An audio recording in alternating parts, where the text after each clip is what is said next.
Hello everyone and welcome to my channel, and today I'll be reading a Neuvillette listener by me. So let's get into it. Neuvillette never really thought that he would walk in to see you in the act. He never really thought that he would see this ever in his life. He had known that previously you had done this. He had seen the scars. He had talked to you about it previously. Told you to tell him if you ever felt like you were about to lapse again. But you thought that you weren't. And once you actually did it, once, you were too ashamed to talk to him. You felt like a failure, like you just couldn't show your face to him, like you had destroyed everything. And that's precisely why you couldn't get yourself to tell him. You were too embarrassed and ashamed of yourself, thinking that he had given you a chance. He had been so wonderful with you, and yet, you had ruined everything. You did this. Not only did you hurt yourself, but you were also hurting him in the process, distancing yourself from him. And if he found out, you knew he would blame himself, which is not something you could do. You couldn't let him do that, not while you could prevent it. And if that meant not telling him, then you wouldn't. He didn't have to know. It wouldn't hurt him then. It would be the best way to avoid any confrontation about the matter. Meanwhile, Neuvillette was worried sick. He had no idea what was wrong, why things were going this way, why you were not telling him anything. But he tried. He really did. He would come home early from work, try to lighten up your load, to make things easier for you, and yet nothing seemed to ever work out. You never seemed happy.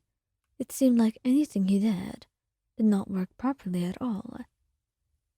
Darling, please, talk to me. I need you to be a little bit honest. Look, Neuvillette, I can't tell you this. I just can't get myself to. I don't want to hurt you. Please, just let me do this on my own. I'll be able to deal with it. But I really want to be involved, Wyan. I love you. Why do you think it's so heavy of a load that I won't be able to help you with it? I love you and I care about you. Of course I want to know what you're going through.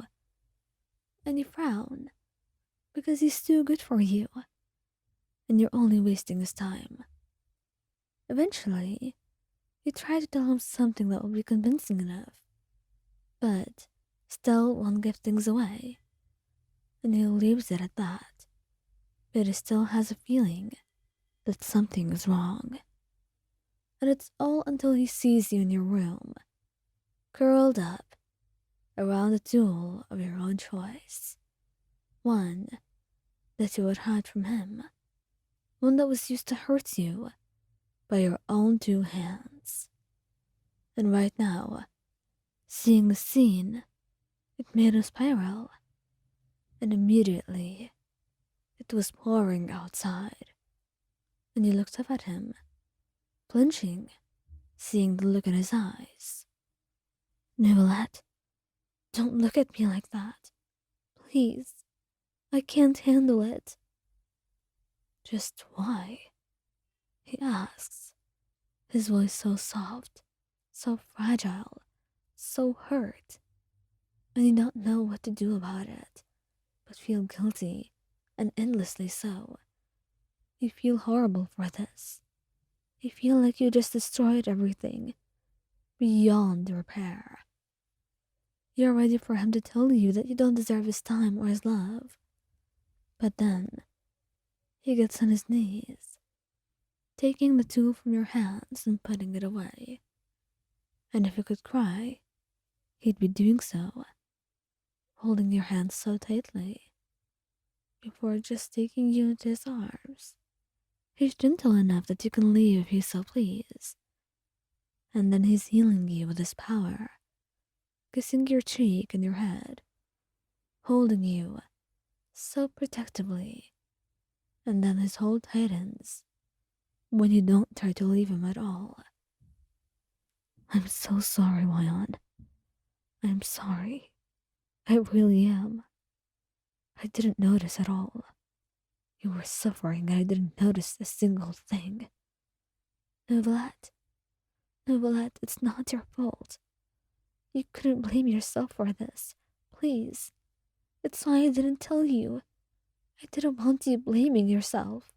He cups your face in his hands, and he looks into your eyes.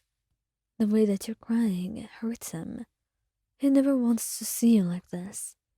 He never wants to make you cry or be the reason behind any of your tears. But this is bigger than him, and perhaps bigger than even you alone. It needs you too. It needs you to collaborate. It needs his help and your own. And that's why he doesn't leave you. He kisses your cheeks and tells you just how much you matter to him. You mean the world to me. Please, never do that again. I won't be able to lose you. I can't. I can't do that. No matter what you think, don't do that. Neuvillette, you're not leaving me, are you? Who gave you that idea? I'm right here. I'm telling you not to do this. Because I'll be watching over you. And I'll make sure I don't allow you to either. I'll be here. You can talk to me. You can tell me anything you want. You can tell me the truth. But please, don't suffer alone. Please, Oyan.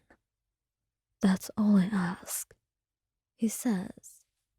And you can't deny him just one thing, especially when he loves you so much and cares for you so deeply.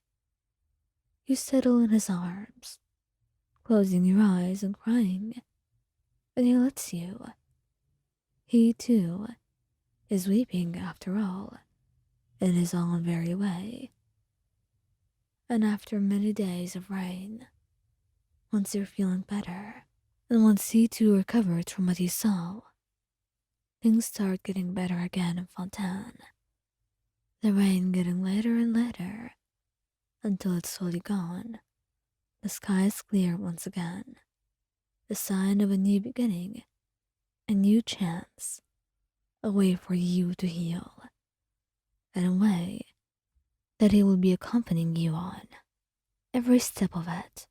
This time, he will not be giving you a chance to push him away.